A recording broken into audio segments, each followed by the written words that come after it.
जय शिवराय. आपल्या सर्वांना कल्पना आहे की जिल्हा परिषद पंचायत समिती या निवडणुका आता अंतिम टप्प्यात.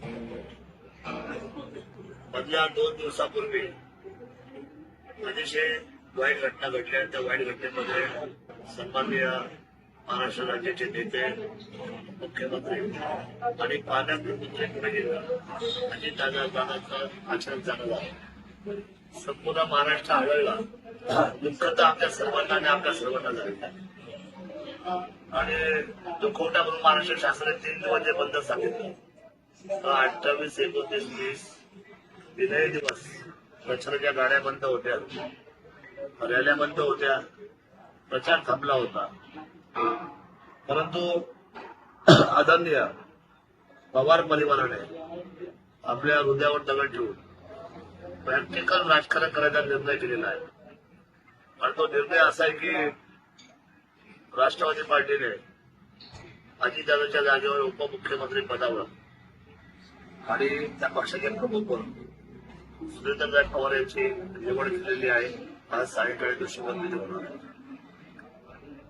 आणि आता काही कार्यकर्ते दादांच्या नावाखाली इथे प्रचार करताना सांगतात की आर्थिक दुःख आणि खरं तर त्यांना भावपूर्ण श्रद्धांजली जर व्हायची असेल तर आमच्याच उमेदवारांना पण टाकून त्यांना निवडून टाकले, त्यांना भावपूर्ण श्रद्धांजली मिळेल.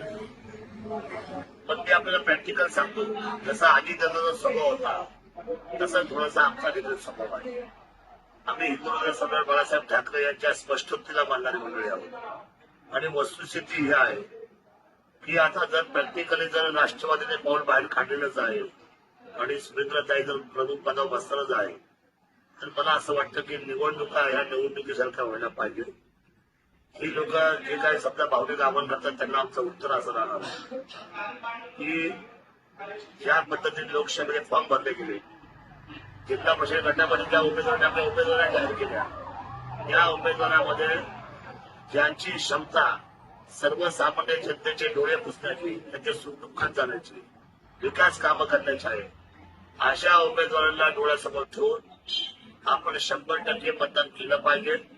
या मताचा मी आहे. कारण अजितदादांनी पण विकासाला महत्व दिलं आणि चांगल्या काम करणाऱ्या माणसाला महत्व दिलेलं आहे. जे लोक भ्रष्टाचार करतील, जे लोक चुकीचे वागतील, जे लोक सुद्धा उलटे सुलटे 2 नंबरचे धंदे करतील, अशा लोकांच्या पाठीमागे कोणीही थांबू नये.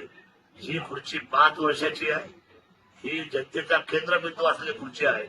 त्यामुळे माझी हात जोडून विनंती आहे माझ्या तमाम मायबाप जनतेला की खऱ्या अर्थाने जर राजकारण या तालुक्यातलं, या जिल्ह्यातलं जर समजून घ्यायचं असेल तर आपण सर्वांनी या महत्वाच्या विकासाच्या खुर्चीला, त्या खुर्चीवर योग्य माणसाची निवडणूक करण्याची जबाबदारी आपल्या सर्वांची आहे. ही जबाबदारी ओळखून आपण मतदान कराल, अर्थात शिवधनुष्याला मतदान कराल अशी अपेक्षा व्यक्त करतो. आणि धनुष्यबाणाला आपण सर्वांनी विजयी करा अशा पद्धतीची भावना व्यक्त करतो. जय शिवराय. धन्यवाद.